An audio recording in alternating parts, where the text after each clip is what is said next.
마태복음 1장 18절에서 25절 한 절씩 교독합시다. 예수 그리스도의 나심은 이러하다. 그의 어머니 마리아가 요셉과 약혼하고 나서 같이 살기 전에 마리아가 성령으로 잉태한 사실이 드러났다.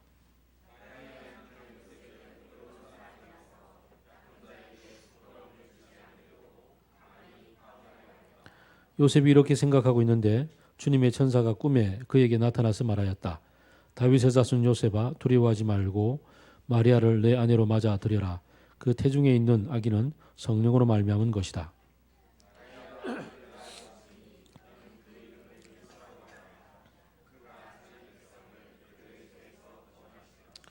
이 모든 일이 일어난 것은 주님께서 예언자를 시켜서 이루시기를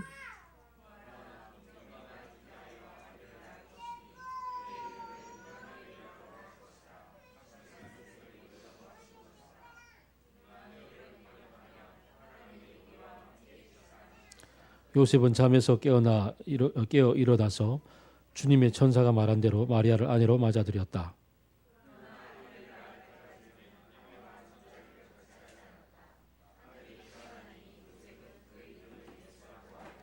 아멘.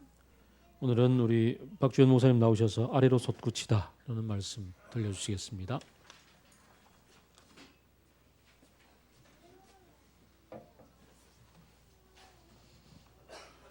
네, 반갑습니다. 네, 아래로 솟구치다 이런 말도 안 되는 제목을 가졌네요.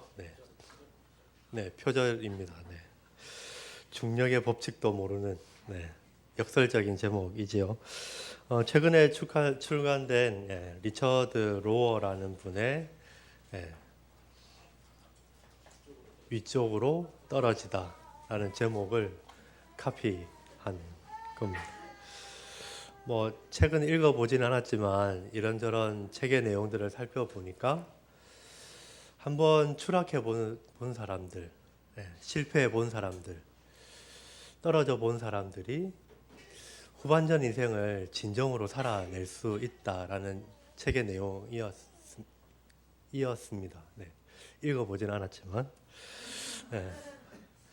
그래서 정말 실패를 경험한 사람들이 참 인생이 뭔지를 알고 고귀한 인간의 삶을 이후에 인생 후반전에 살아낼 수 있을 것이다 하는 내용이지요. 그래서 이 책의 저자는 위쪽으로 떨어져 본 사람들이 위로 비상할 수 있다는 내용을 역설적으로 책에서 담아내고 있는 것 같습니다. 우리는 성탄절을 앞두고 대림절 세 번째 주를 보내고 초를 3개를 켜고 주님을 기다립니다. 성탄절은 어떻게 보면 하나님이신 예수님이 사람의 몸을 입고 온 성육신을 기념하는 날입니다. 오늘은 이 성육신의 의미를 한번 생각해보고 되짚어보고 묵상해보는 시간을 가졌으면 좋겠습니다. 그래서 제목을 위쪽으로 떨어지다 라는 것을 빌려와서 아래로 솟구치다 라는 제목으로 잡아봤습니다. 하나님이신 그분이 아래쪽으로 내려오셨지만 그것은 정말로 하나님 그분 되심을 드러내는 시간이었습니다. 하나님이신 예수님이 인간의 몸을 입고 한없이 낮아지신 아래로 떨어진 성육신을 기념하는 그날을 우리가 다시 한번 생각해 봤으면 좋겠습니다. 어떻게 보면 성육신은 도무지 말이 안 되는 이야기이지요. 우리가 매년 반복해서 크리스마스를 맞고 성탄절을 맞이해서 그냥 아무 느낌 없이 그냥 기쁜 날 박수치고 그렇게 지나갈 수도 있지만은 이것을 도무지 감감히 생각을 해보면 도무지 말이 안 되는 이야기인 거죠. 역설적인 내용인 거죠. 아까 엘리펀트 인 더 룸 이야기하면서 원용 형제가 코끼리를 냉장고에 넣는다 이야기를 했었는데, 네. 코끼리를 냉장고에 넣는 법이라는 오래된 질문이 있죠. 그거를 해결하기 위해서 온갖 설들을 다 망라해 놓은 사이트를 하나 발견을 했는데, 의학적인 방법, 공학적인 방법, 신학적인 방법 한 10대까지가 이렇게 쭉 있고요. 나라별로 다르고, 이걸 연구해서 올린 100괴 사전이라는 어떤 게 있습니다. 보니까 온갖 이야기가 다 있더라고요. 어쨌든 가장 정확한 답은 냉장고 문을 연다, 코끼리를 넣는다, 그리고 문을 닫는다, 이거였습니다. 그런데 나중에 보니까 조금 우픈 이야기들이 있죠, 그죠? 그래서 대학 교수님들은 조교에게 시킨다. 담임 목사님은 부교육자에게 시킨다. 그러면 반드시 되어진다 하는 이야기들도 있습니다. 우리는 코끼리를 냉장고에 넣는 법에 대한 이야기를 우스갯소리를 들으면서 그게 있을 수 없는 이야기라는 것을 당연히 알고 있습니다. 그러면서 우리는 하나님이 인간의 몸을 입고 인간이 되셨다 하는 그 이야기를 그냥 당연하게 일상적인 의미로 받아들이고 이 성탄절을 치릅니다. 하나님께서 인간이 되시기로 오래전부터 작정하셨다. 그리고 삼위 하나님 중에 성자 하나님이 인간이 되시기로 자발적으로 하나님의 부탁으로 그렇게 하셨다. 예수님께서 마리아의 몸에 배아로 수정체로 오시고 그리고 그분이 인간의 몸을 입고 아기로 태어났다 하는 이야기를 우리가 믿고 받아들이고 있습니다. 아니 어떻게 이 일이 있을 수가 있죠? 어떻게 이게 가능합니까? 여러분 어떻게 이것을 믿고 있지요? 어떻게 이 일이 사실을 정말로 믿고 있을까요? 어쩌면 오늘 이 시간은 그냥 이 사실에 대한 한 가지 물음표를 던져보는 시간이었으면 좋겠습니다. 아니 어떻게 이런 일이 정말로 그냥 당연히 받아들였던 그 사실을 한번 되짚어서 생각해 보았으면 좋겠습니다. 하나님을 한번 생각해 보지요. 하나님은 이름이 없습니다. 성경에서 야훼, 오늘 읽었던 이사야의 말씀에는 내 이름은 주다 이렇게 설명을 하고 있지만은 그것은 정작 하나님의 이름이 아니죠. 정작 그 하나님에 대한 이름을 우리가 붙이는 순간 그래서 하나님이 아니게 되는 거죠. 신이 아니게 되는 거죠. 사과, 책상, 초 이런 것도 우리가 이름을 붙이면서 규정을 하게 되는 거예요. 그런데 그 순간 우리가 하나님이라는 이름을 붙이는 순간 규정이 되고 하나님이 아니게 되는 게 되는 거죠. 조금 어려운 이야기인 거죠. 성경에서는 하나님의 이름을 야훼라고 표현을 하고 그 야훼를 번역을 하면 나는 스스로 있는 자다. 그래서 하나님은 그냥 존재하는 어떤 그 무엇, 존재물은 아니죠. 존재입니다. 저도 어려운 내용인데요. 우리가 어떻게 하나님을 설명할 수 있을까요? 우리가 어떻게 하나님을 묘사하고 이야기할 수 있을까요? 우리의 설명으로 설명되어진다면 우리가 하나님이 이런 분이다라고 이야기한다면 그분은 하나님이 아니겠죠. 그런데 그분 하나님이 자기를 나타내시는 분, 자기를 보여주시는 분, 그거를 성경에서는 신학적으로는 계시라고 하는 자신을 드러내시는 분으로 묘사를 합니다. 그리고 하나님 우리에게 생각할 지성을 주시고 하나님 그분을 나타내시면서 하나님에 대해서 어렴풋이나마 이런 분이다 하는 것을 이해할 수 있는 걸 허락해 주신 거죠. 장님 코끼리 만지기, 오늘 코끼리가 많이 등장하네요, 그죠? 네. 장님 코끼리 만지기 아시죠, 그죠? 장님이 다리를 만지고 난 다음에 코끼리는 기둥 같다. 배나 이렇게 만지면서 벽 같다. 코나 이런 걸 만지면서 긴 파이프 같다. 뭐 이렇게 설명을 하는 거죠. 이 설명들을 모아서 모으면 어떤 하나의 코끼리의 어떤 어렴풋한 그림이 되겠죠. 신학자들이 아니면 설교자들이 아니면 우리가 성경을 읽으면서 우리가 각자가 경험한 하나님을 설명하고 이야기한 것들이 있습니다. 들어왔거나 아니면 나는 하나님은 이런 분이다라고 생각한다. 이런 분이다. 어떤 분인가요? 여러분에게? 하나님은 어떤 분입니까? 말씀하셔도 됩니다. 네. 말씀하라고요. 하나님 어떤 분일까요? 우리 장님 코끼리 만지기 한번 해봤으면 좋겠는데요. 하나님 어떤 분입니까? 너무 잘 알아서 이런 땡뚱맞는 질문을 하는 수도 있겠고 아니면 실제로 잘 몰라서 일 수도 있겠는데 하나님 어떤 분일까요? 나에게 하나님 이런 분이다 아니면 이런 분이라 하더라. 네, 대답하기 싫은 것 같네요. 네. 이래저래 보면 하나님은 창조주 하나님이시다. 네. 그리고 지금도 통치하고 다스리시는 분이시다. 우리를 구원하시는 구원자시다. 네. 아브라함의 하나님, 이삭의 하나님, 야곱의 하나님로 표현하듯이 하나님은 살아계신 분이다. 인격적이신 분이다. 이런 이야기들 많이 합니다.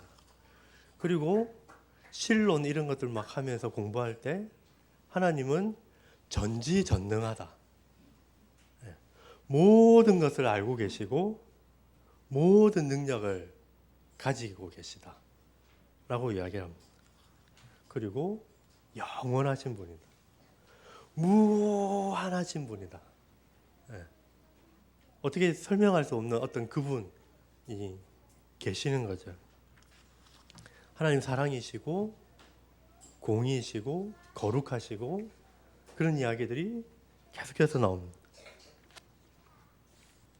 어쨌든 우리가 사는 이런 시간과 공간의 개념을 뛰어넘어서 존재하는 그 어떤 분인 거죠. 1200년대에 중세 시대를 주름잡았던 신학자 토마스 아퀴나스가라는 분이 계십니다. 이분은 신학대전이라는 책을 썼는데요. 라틴어로 막 어려운 하나님에 대한 하나님의 신학을 막 써내려갔습니다. 거의 이제 완성 지점에 가는 그 시점에 이분은 갑자기 그 신학대전 적는 것을 집필하는 것을 멈췄습니다. 사람들로부터 막 비난을 받은 거죠. 아니 왜 이 위대한 작업을 마무리 짓지 않고 멈추냐? 왜 계속하지 않냐? 라고 이야기했을 때 이 토마스 아퀴나스는 어느 순간 이 책을 하나님에 대해서 생각하고 연구하고 묵상하고 했던 그것들을 책으로 열심히 써내려가다가 어느 순간 하나님을 경험하게 되는 거죠. 하나님을 만났다고 할까요? 그 하나님의 임재를 체험했다고 할까요? 그러고 난 다음에 내가 썼던 이 지금 우리로 표현하면 이런 책을 만든다면 만 페이지가 넘어가는 책을 쓰고 난 다음에 멈추었던 그 이유가 이게 지푸라기 같더라. 쓰레기 같더라. 하나님을 경험하고 나니까 내가 썼던 이 다른 사람들 위대하다, 와 대단하다라고 표현했던 이 신학대전이 아무것도 아닌 게 되더라 하는 이야기를 했던 거죠. 하나님을 기타 막딱뜨리고 나면 우리가 경험했던 그 하나님이 아무것도 아니게 되는 순간이 오는 거죠. 바울도 어쩌면 비슷한 이야기를 빌립보서에서 우리에게 하고 있는 거죠. 나는 가말리엘 집안의 뭐 문화생에 유대인 중에 유대인이고 뭐 이렇게 열심히 그리고 위대한 업적을 이루고 살아왔다라고 이야기하면서, 하지만 예수님을 아는 그 지식, 예수님을 아는 것에 비하면 이 모든 것이 배설물과 같다, 똥과 같다 라고 이야기를 했지요. 바울도 비슷한 이야기를 합니다. 하나님을 맞닥뜨리고 나니까, 예수님을 알고 나니까 이전에 내가 알던 모든 것이 아무것도 아니게 되더라고 이야기를 하는 거죠. 성경에서, 구약 성경에서 특별히 하나님은 우리가 만날 수 없는 존재, 볼 수 없는 존재로 나타납니다. 그분을 본다면 다 죽을 거라고 이야기합니다. 마치 우리가 태양을 눈을 마주 뜨고 볼 수 없는 것처럼 그런 분으로 나타났지요. 가시떨기 나무에 불이 붙어서 하나님의 임재를 경험했던 모세도, 그분은 하나님의 임재의 어떤 형태로 나타난 거지만은 모세는 그분 앞에서 내 신을 벗으라 이야기하고 신을 벗고 엎드리죠. 이사야도 성전 안에서 하나님께 제사를 드리고 예배를 드리다가 찬양 소리가 나고 하나님의 임재를 경험하고 나니까 내가 죽게 되었다 이야기하면서 엎드리는 이야기들이 나타납니다. 또 이런저런 이 구약에서, 구약 시대를 지나서 사람들이, 이제 오랜 옛날 사람들이 이 성경을 필사를 하죠. 지금과 같이 인쇄물이 없을 때 옛날 고대 사람들이 성경을 필사를 할 때 야훼, 엘로힘 이런 단어들이 나오면 필사하는 사람들이 이 거룩하신 분의 이름을 적기 전에 목욕 재개를 새로 하고 자기를 돌아보고, 그리고 나서 와서 야훼라는 이름을 떨리는 마음으로 적고, 또다시 가다가 또 야훼라는 이름이 나오면 또 그 일을 반복해서 했던 일도 있었다고 이야기하는 거죠. 그만큼 우리가 범접할 수 없는, 가까이 할 수 없는, 어떻게 우리가 생각하거나 표현할 수 없는 그분의 존재가 있는 거죠. 최근에 우리 목자들은 요한계시록을 쭉 성경 공부를 금요일마다 하고 있는데, 이번 주에 했던 내용이 요한계시록 4장 5장의 내용이었습니다. 4장 5장의 내용은 요한이 이리 하늘로 올라와라 하고 난 다음에 요한이 하늘 보좌, 하나님과 하나님의 보좌를 본 것을 기록한 내용입니다. 좀 긴 내용이지만 한번 읽어 드리겠습니다. 메시지 번역입니다. 곧 나는 깊은 예배 가운데 빠져들었고, 그러고 보니 하늘에 보좌 하나가 놓인 것과 그 보좌에 앉아 계신 분이 보였습니다. 거기에는 온통 호박 옥빛이 가득하고 에메랄드 빛이 이글대고 있었습니다. 보좌 주위에 24개의 보좌가 둘러싸고 있었는데, 흰옷을 입고 머리에는 금면류관을 쓴 24명의 장로가 거기에 앉아 있었습니다. 번쩍이는 섬광과 천둥 소리가 보좌로부터 고동치듯 들려왔습니다. 보좌 앞에는 7 횃불이 타오르고 서 있었습니다. 그 보좌 앞은 수정처럼 맑은 바다가 펼쳐져 있는 듯 했습니다.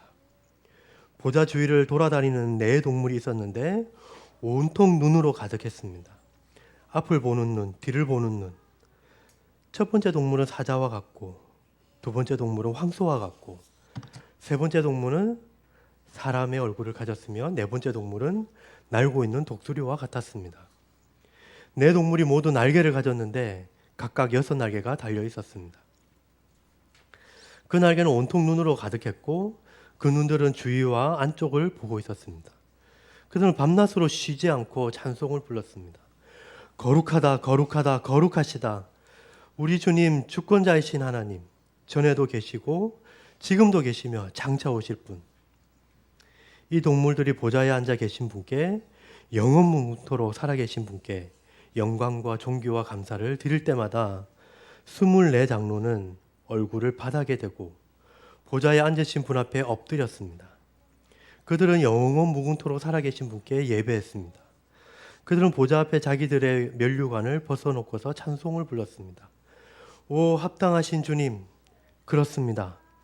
우리 하나님, 영광을, 존귀를, 권능을 받으소서.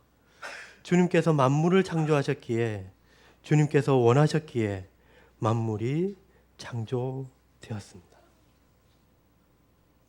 요한은 이 보좌에 앉아 계신 하나님을 보고, 그리고 그 보좌를 둘러싸고 있는 것을 보고 난 다음에 이렇게 묘사하고 있었던 거죠.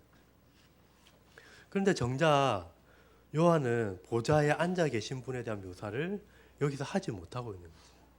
그분이 어떤 분인지 보이지 않으니까. 온통 빛으로 가득하고, 그냥 말로 설명할 수 없으니까 옥빛, 에메랄드빛, 예, 이런 이야기들로 표현할 뿐이었습니다. 이 하나님이 인간이 되신 거죠. 그 하나님이, 그 존재가 아기 예수님으로 태어나기 전부터 어떻게 보면 수태고지가 있을 그 당시 수정체로, 배아로, 사람의 몸 안으로 들어와서 존재하게 됐던 거죠. 이걸 어떻게 설명할 수 있을까요? 와, 어떻게 일이 가능할까요? 온통 아름다움으로 가득한 그분이, 정말 지고의 어떤 선이신, 범접할 수 없는 그분이 우리의 생각으로, 우리의 어떤 그 무엇으로도 표현할 수 없고 가두어 둘 수 없는 그 어떤 존재가 스스로 그것을 다 벗어버리고 인간이 되신 거죠. 아주 작고 연약한 사람이 되셨습니다. 이 신비로운 일이 2000년 전 유대 땅에 일어난 거죠.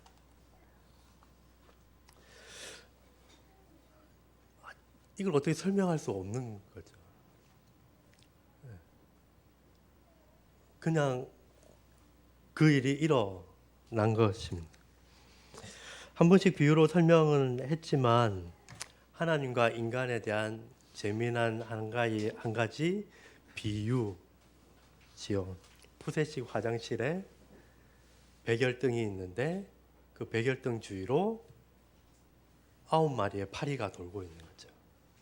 이렇게 돌고 있습니다. 그 중에 9마리 파리 중에 세 번째 파리, 그 세 번째 파리에 발에 낀 먼지만도 못한 게 하나님 앞에 인간의 존재다 라고 어떤 신학자가 그걸 그냥 표현한 거죠. 인간이 그렇게 하찮은 존재는 아니지만 인간도 굉장히 역설적인 존재죠.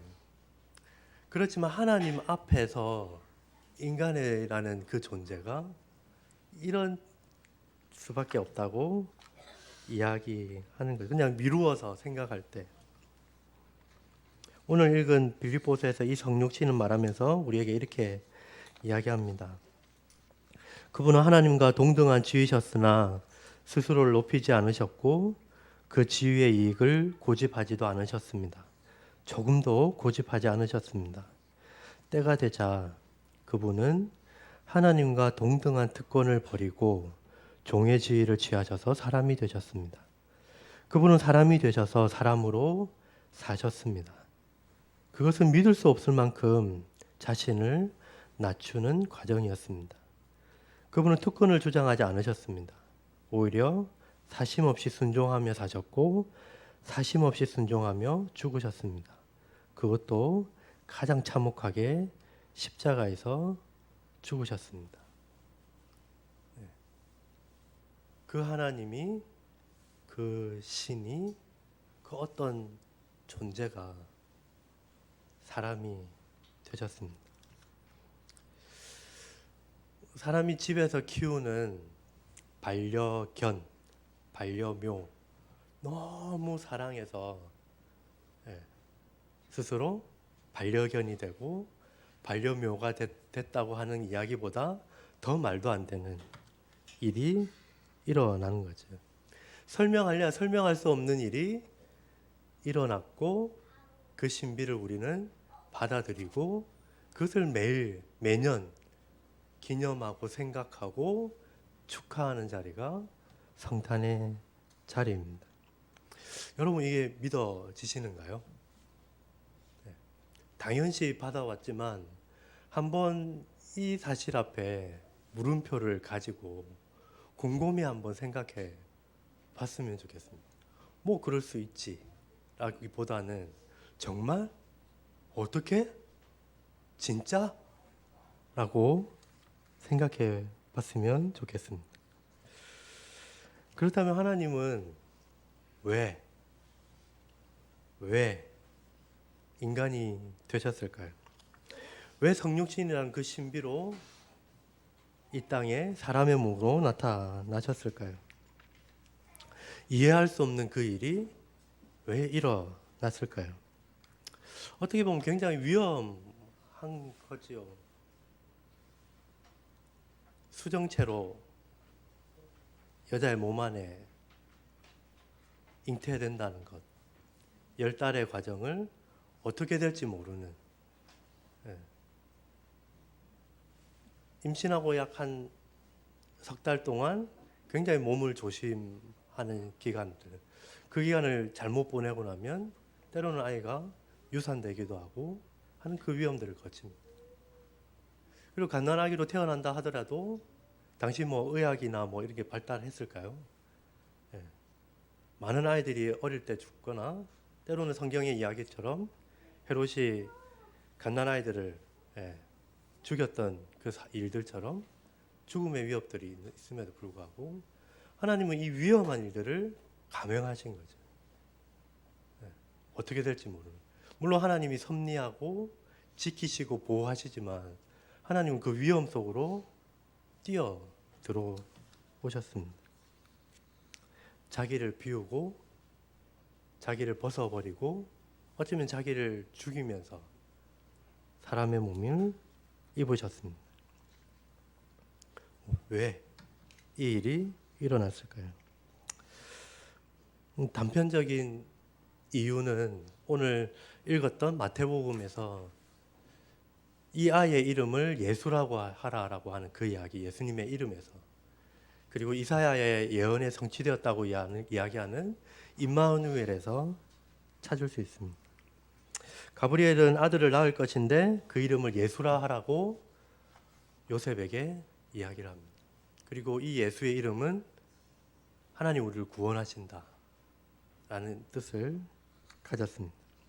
그리고 저자 마태는 이 사건을 보면서 이사야의 이야기, 이사야의 예언을 가지고 와서 해석을 해주는 거죠. 그 아이가 태어날 것인데 임마누엘이라고 했던 그 일이 이 일이다라고 이야기를 합니다. 그리고 이 임마누엘의 뜻은 하나님이 우리와 함께 하신다는 의미를 가지고 있습니다.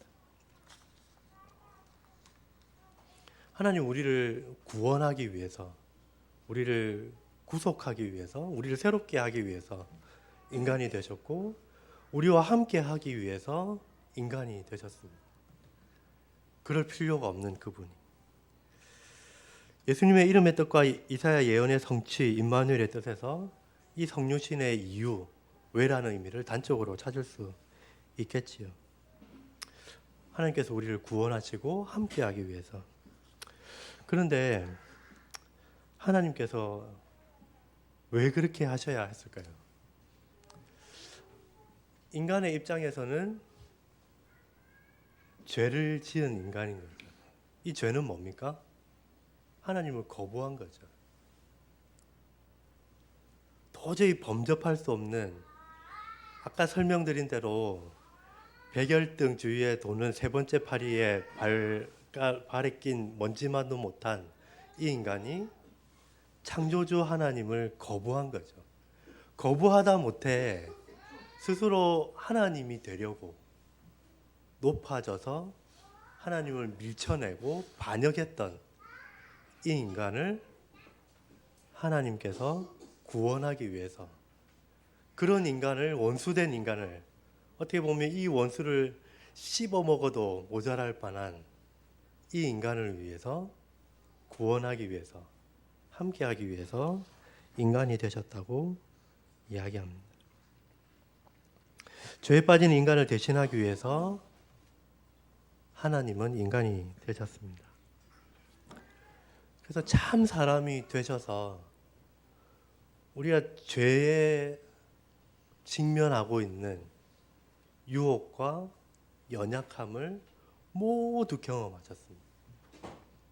그리고 인간이 받을 수 있는, 경험할 수 있는 고통과 아픔과 슬픔을 다 경험하신 거죠.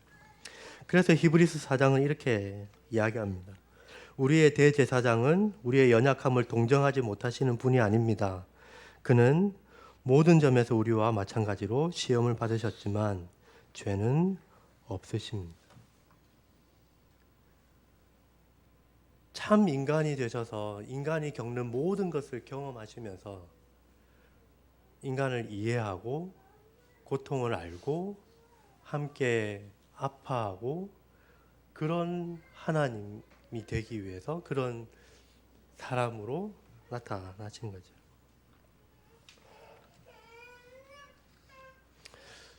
우리를 구원하기 위해서, 우리와 함께하기 위해서 인간이 되셨다는 것을 그냥 단적인 다른 말로 표현하면 왜 인간이 되셨습니까? 라고 묻는 그 질문에 하나님은 어쩌면 이렇게 답할지 모르겠습니다.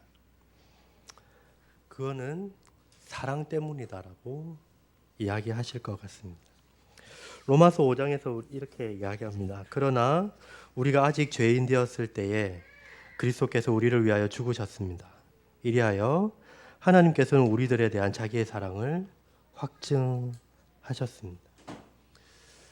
사랑이라는 말 외에 성육신, 그리고 그 성육신 하신 하나님이 사람의 손을 통해서 가장 처참한 십자가를 지시는 그 일이 일어나는 이유에 대해서는 왜라고 하는 그 질문에 사랑이라는 말 외에는 다른 답이 없을 것 같습니다. 요한 사도는 하나님을 사랑이라 말합니다. 요한일서 4장 9절에 하나님의 사랑이 우리에게 이렇게 나타난 바 되었으니 하나님이 자기의 독생자를 세상에 보내심은 그로 말미암아 우리를 살리려 하십니다. 하나님은 사랑 때문에 사람이 되셨습니다. 사랑 때문에 말도 안 되는 그 성육신의 신비가, 그 위험한 성육신이 일어났습니다. 사랑하기 때문에 자기를 비우고 자기를 포기하고 자기를 죽음에까지 내어 놓으신 거죠. 하나님 우리를 구원하고 우리와 함께하고 우리를 하나님 편으로 다시 되돌려 놓으시기 위해 사람이 되셨습니다. 그 하나님이 우리와 함께 머물고 함께 거하기 위해서 인간이 되셨습니다. 성탄을 보내면서 우리는 이 성육하신 하나님을 만났으면 좋겠습니다. 잠깐 이 사실 앞에 받아들여지지 않는, 이해할 수 없는 이 성육신의 신비 앞에 놀라는 일이 있었으면 좋겠습니다. 정말? 진짜?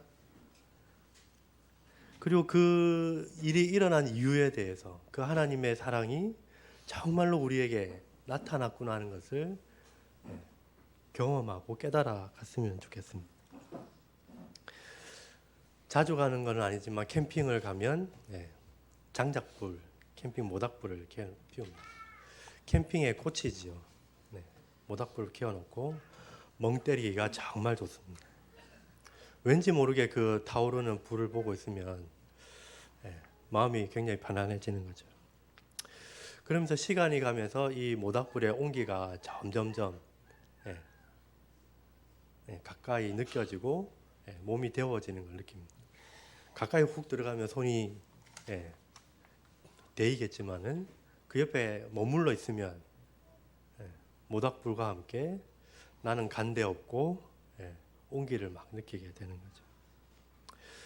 그런 시간들처럼 어쩌면 우리는 이 성육신의 신비 앞에서 머물러 앉는 시간들이 필요하지 않을까 싶습니다.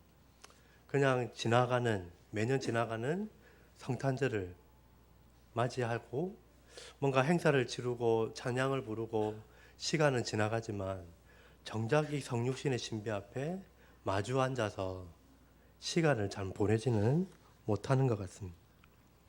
이 성육신의 신비를 마주하면서 그 신비를 잠잠히 우리를 젖어들게 하는 그 신비 앞에 마주 섰으면 좋겠습니다.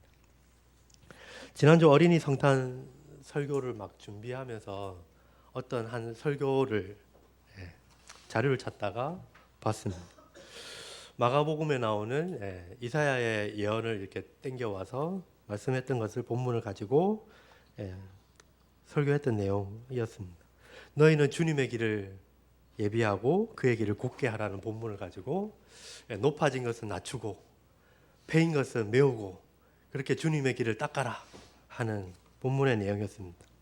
그러면서 어떻게 우리가 주님을 맞이할 수 있는가, 성탄에 예수님을 어떻게 아기 예수님을 맞이할 수 있는가라고 이야기하면서 집 청소를 열심히 해야 된다고 하는 내용이었습니다. 회개해야 된다는 거였죠. 죄를 버려야 된다. 회개해야 예수님을 맞이할 수 있다 하는 이야기였습니다. 마치 우리가 손님이 집에 오실 때 아니면 또 귀한 손님이 우리 집에 찾아올 때 집 청소 열심히 하고 뭔가 꾸미고 그렇게 하는 것처럼 예수님이 오시기 전에 먼저 그렇게 해야 된다라고 설명하는 거였습니다. 그러니까 어느 순간 질문이 드는 거죠. 이상한데? 진짜 그럴까? 진짜 회개해야만, 죄를 씻어야만 예수님이 오실까?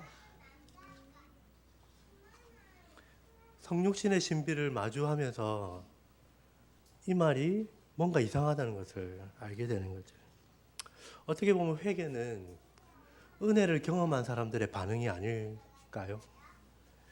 우리를 사랑하시는, 흠이 있음에도 죄가 있음에도 그럼에도 불구하고 보듬으시고 안으시고 사랑해 주시는 그 사랑을 경험했을 때 일어나는 반응일 거라고 생각됩니다.